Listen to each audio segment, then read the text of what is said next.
நண்பனை விட நெருங்கிய சொந்தம் வேறுண்டு. உயிர் நண்பருக்காக ஓடோடி வந்த பாட்டாளி மக்கள் கட்சியின் தலைவர் திரு அன்புமணி ராமதாஸ் அவர்கள். நாமக்கல் மாவட்டம் புதுச்சத்திரம் பகுதியைச் சார்ந்தவர் மருத்துவர் திரு வரதராஜன் அவர்கள். இவர் பாட்டாளி மக்கள் கட்சியின் தலைவர் திரு அன்புமணி ராமதாஸ் அவர்களுடைய நெருங்கிய நீண்டகால நண்பராவார். இவர் எதிர்பாராத விதமாக நேற்றைய முன்தினம் இயற்கை எய்தினார். இந்த செய்தியானது பாமகவினுடைய தலைவர் திரு அன்புமணி ராமதாஸ் அவர்களுக்கு தெரிவிக்கப்பட்டது.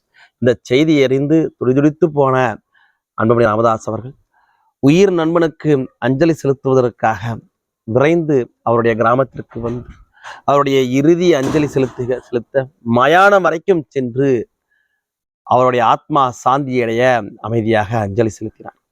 இந்த சம்பவம் என்பது அந்த பகுதியில நட்பிற்கு இலக்கணமாக எடுத்து வைக்கப்பட்டு வருது. நாளைய தமிழ்நாட்டின் முதல்வராக அறியப்படுபவர், முன்னாள் மத்திய அமைச்சர், இந்திய அரசியலில் தவிர்க்க முடியாத தலைவர், ஒரு கட்சியினுடைய தலைவர் என்பதையும் கடந்து அவரும் அவருடைய நண்பருக்காக ஓடோடி வந்த நிகழ்வு என்பது எல்லோரையும் மெய்சிலிருக்க வைத்திருக்கின்றது. நட்பை விட ஆழமான உறவு வேறுண்டோ? நன்றி.